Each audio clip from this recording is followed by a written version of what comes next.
story. It all started here in 1955.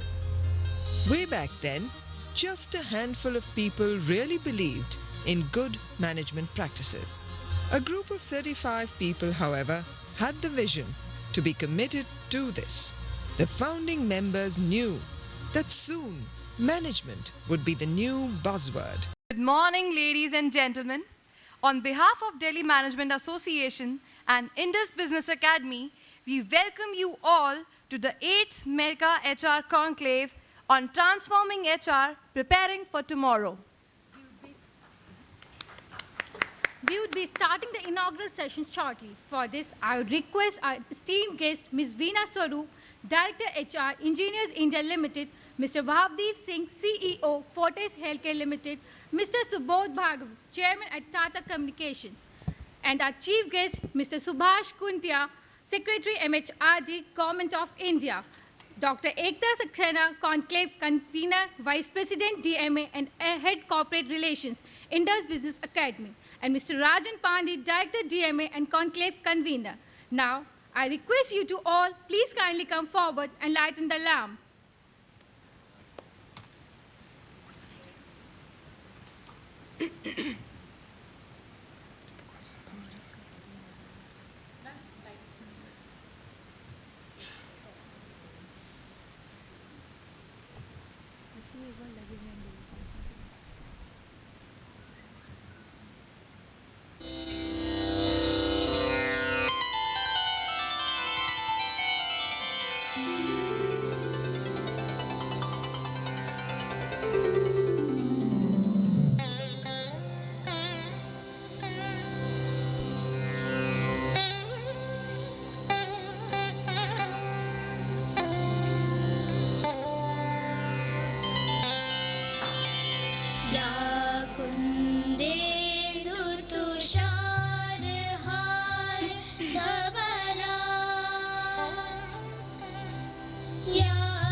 Now, I would like to request our dignitaries to join the dais. Thank you.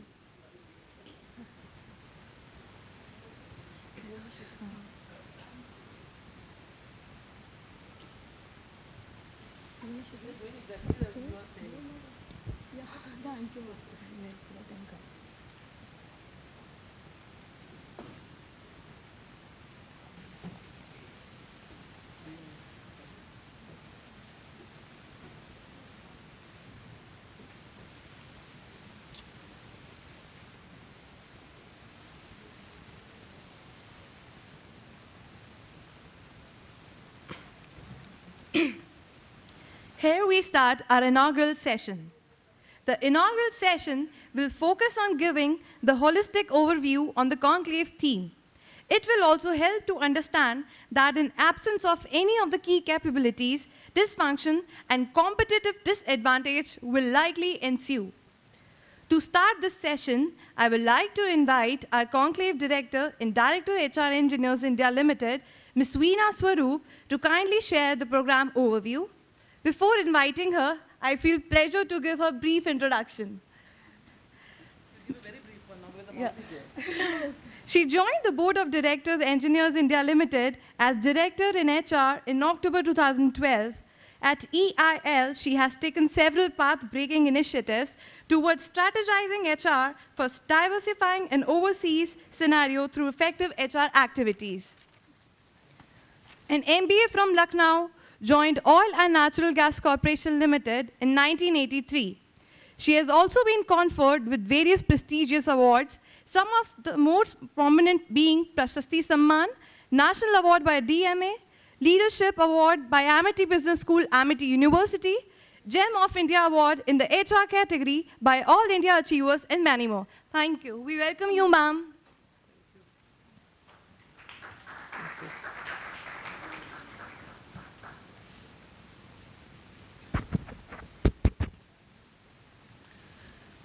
Good morning, everybody.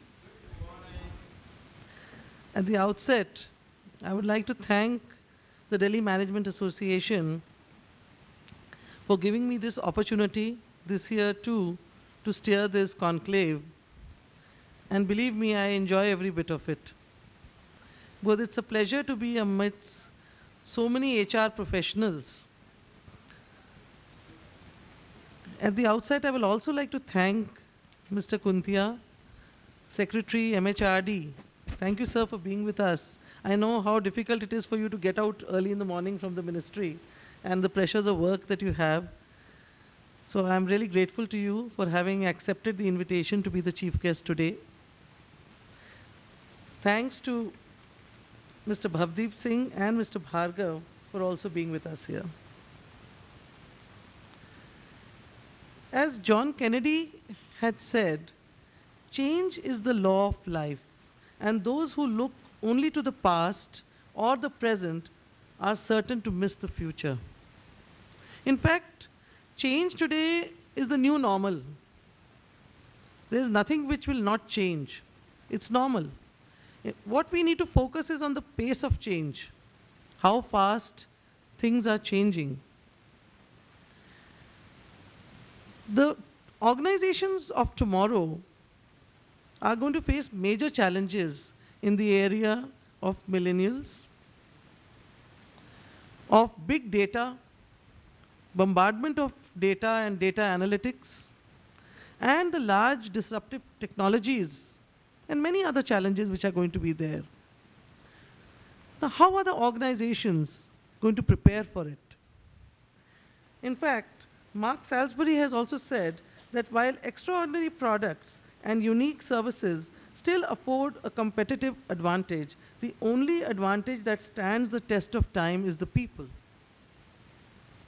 So people, the human resource of the company, are the key differentiators, there's no doubt about it. Because any organization may have the best of practices, the best of procedures, but it's the people, the quality of people which stand out and can make or mar an organization. So what is an organization of the future going to look like? It's going to be agile. It's going to be customer-centric, knowledge-intensive, responsive to employee needs, networked, highly productive, involved and participatory, continually learning, and proactive and diverse. Now, in this scenario, where does HR come in?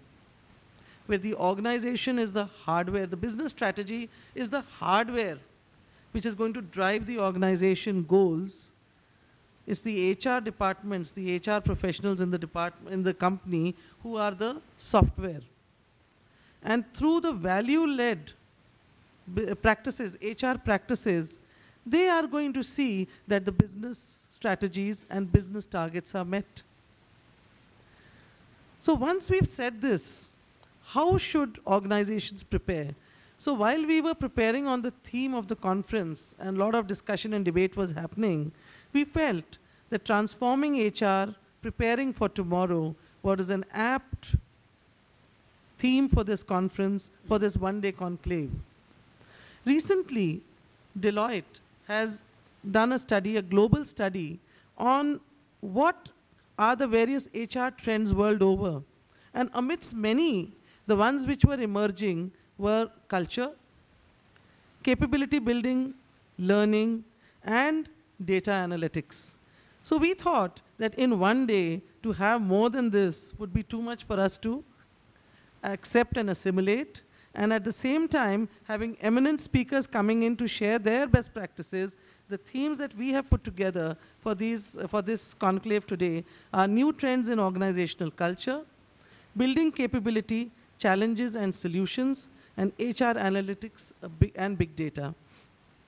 So I'm sure that the speakers are going to share their experiences, and there should be some interactions amidst all of you, because, as they say, the new environment requires HR to think differently about solutions to operational issues, with their decisions informed by strategic insight about business itself, as well as the wider context it's operating in. So I wish this conclave all the best. I hope you have a day long of good deliberations and have good takeaways which you'll be able to implement in your organization. Thank you so much for being here.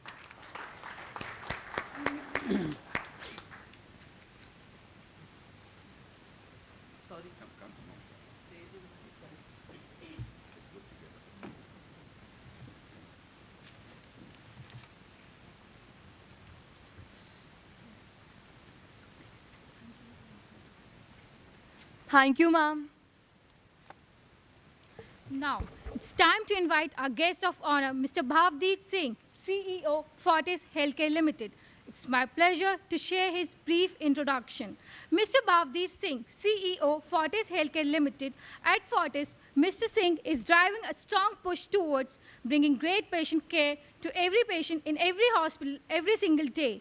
Mr. Singh is an acknowledged business leader and a professional with over 25 years of experience. He has held senior executives role in HR, retail, and healthcare. Mr. Bhavdeep Singh was with Ahold, a 26 USD billion retailer with almost 800 stores. Mr. Singh ran Reliance Retail in India and was at the helm when Reliance opened up more than 700 new stores in less than 2 years. Mr. Singh attained Pace University and completed several certified courses. Now, we welcome you, sir. Please kindly come. Good morning. When you attend a function like this and with a theme that talks of preparing for tomorrow, it really opens up the canvas for a conversation, right? Because there's no right answer, there's no wrong answer. Lots of assumptions, lots of ifs, lots of maybes, and lots of change taking place around us, right? Because any time in history, if we sat here 10 years ago and talked about what HR would look like tomorrow, my guess is we would have taken lots and lots of, made lots of assumptions, thought about what might happen, what could happen, what will happen. And some of it would have been right, and some of it would have been wrong. So think about where we are today. You heard a little bit about my background. I've spent some time in HR. So I'm not, while I'm a business, I'm involved in running a business today. I've sat in your chairs. I've run in your shoes. I've worked in HR functions. I've led recruiting functions. I've held senior generalist roles. In my last role, I was head of HR for a $26 billion business and 120,000 employees. So I share your passion, your challenges, your concerns, your woes, everything that comes with HR. And I speak to you today as a fellow HR professional, thinking about what might be happening. So I want to just spend a couple of minutes just talking through this a little bit and get your thoughts on where do we think HR is headed. And before we can understand where HR is headed, we really have to think about where's our country headed? Where's corporate India headed? What are the behaviors? What are the behaviors that are going to drive the future as we go forward? So let's think about this for a second. If you can all just stand up for 1 second. If everybody can just stand up. You just stand up for 1 minute. Just indulge me if you would. And आप भी खड़े हो जाइए एक minute के लिए. Huh? Perfect HR guy is one who thinks he's in charge, but he's really not. So if any of you, for those of you who read a newspaper this morning, could you please sit down? If you read a newspaper this morning, please sit down.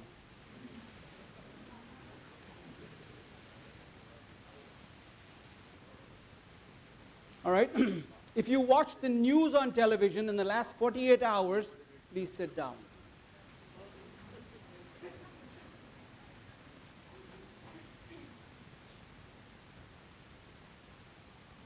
So the 1, 2, 3, 4, 5, 6 people standing, ladies and gentlemen, I'd like to introduce you to the future. Because as we go forward, we're not going to be reading newspapers anymore. You can all sit down, thank you. We may not even be turning on the television for news.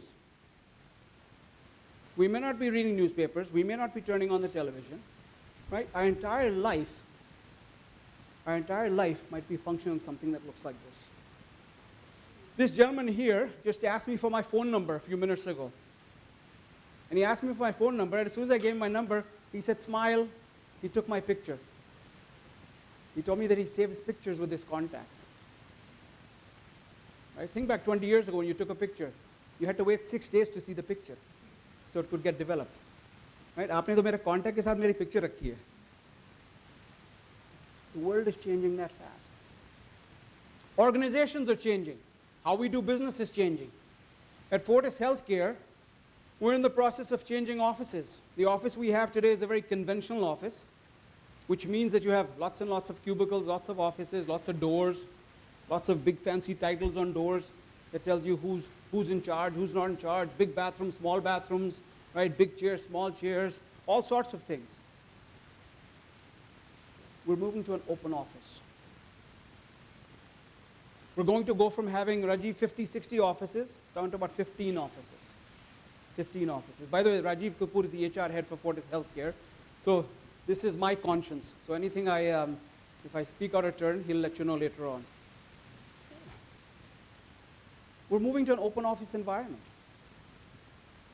And one of the conversations that Rajiv and I had about an open office environment, because you don't just become an open office by taking down walls, right, and putting bean bags for people to sit on. That's not what open offices are. Because we've all read about Google offices. We've all read about what they look like. We've all read the fact that people, they have sleeping pods in the hallways. I've been in Google offices. They actually have sleeping pods, right? And people sit on comfortable cushions and they dance when they work and they do all these things. So the assumption is that create an office like that and you can be like Google. Wrong. Wrong.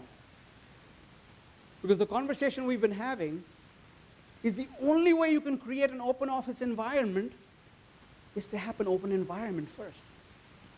You actually have to have the culture first before you can have that environment. So we've been talking about how do you actually build an open office environment? Because just by creating wall-less buildings or offices doesn't give you an open culture. That's just an example of the types of changes that are happening. And this becomes a mandate for HR. This becomes your responsibility, it becomes our responsibility to think about where is corporate India headed? What is going to be the tomorrow that we're talking about? Because tomorrow is going to be full of change, huge, huge change. We live in an environment where companies come, they give birth, they rise, they fall, and they go away in a span of 5 years, 10 years. Happens all the time. And very often it's because they didn't think about what was coming. They just thought about what was here. They didn't plan for tomorrow. As recently as 1998, Yahoo was going to rule the world. It's almost inconsequential today, almost insignificant.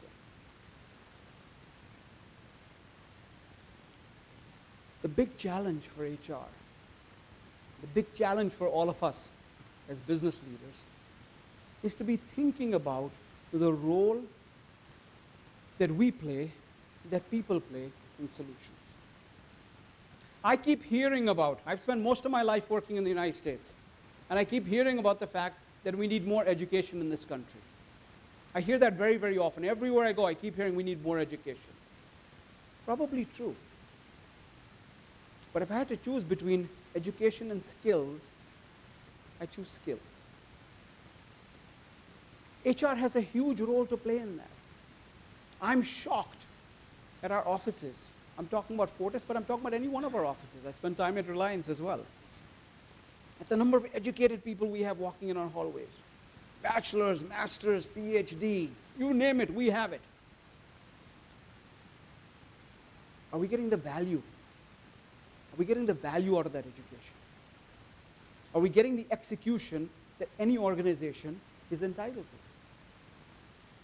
And then what role does HR play in that? Is how do you maximize the talent you have inside the organization? Because I just started by talking about the fact that there's change, there's churn, everything is changing around us. There's no such thing as steady state anymore. And HR has to actually stay one step ahead to be thinking about what comes tomorrow. We have lots and lots of talented people in our organizations, all of our organizations. We have lots of people with great educations. We have lots of people who are highly motivated. Your job is to bring that out. Is how do you continue to evolve people? How do you help them grow from one role to the other? We know that in our business in healthcare is changing dramatically every single day. We're absolutely convinced that disruption is around the corner. Today when you don't feel well, you go to a hospital, you go to the OPD, right? You wait for a doctor. Doctor comes, examines you, tells you what's wrong, right? Gives you some medicine maybe, Unfortunately, hopefully you don't get admitted inside a hospital. We actually think that those days are going to be gone soon. I think the days are around the corner where you're not going to go to the hospital. You'll get a text message telling you that your blood pressure is elevated. You'll get a message telling you that your temperature's been high for the last 6 hours. You need to take some medicine. Now, if the healthcare environment's going to change that fast, how does my job change? How does Rajiv's job change? What kind of skills do we need to be thinking about? Because if we keep building for the same old environment, for the same old structure that we have today, we'll become like Yahoo. We'll cease to exist. We'll cease to exist. We'll become another Nokia. As recently as 2005, Nokia was the largest camera maker in the world. Phone company second, largest camera maker in the world. They don't exist anymore because they kept building for today. All of us, all of you in your respective organizations, need to be thinking about where's your business headed. What are the needs of your organization going to be tomorrow? Today is good, that's all fine. What are the needs going to be tomorrow? So the conversation that Rajiv and I have been talking about is if this space is actually changing the way it is, if the space is changing, so I'll share something. In our HR structure, we have a head of HR operations, we have a head of HR finance, HR talent management, HR training, and then comp and ben, right? 3 months ago, Rajiv came to me and said, I think we need to have a doctor in the HR department. Just think how preposterous that sounds. He didn't mean PhD. He meant an ENT or a surgeon. He said, I think I need to have a doctor on my team. Because the only way the HR organization can actually effectively function and take care of the needs in a hospital environment is to have a doctor, somebody who understands what's involved. So back in January, we added a head of recruiting who's a doctor. Who's a doctor? That's thinking about tomorrow. If we kept running it the way we've always run it, you know that old story that if you always do what you've always done, you'll always get what you always got. So every one of us have to be thinking about what's our industry going to look like tomorrow.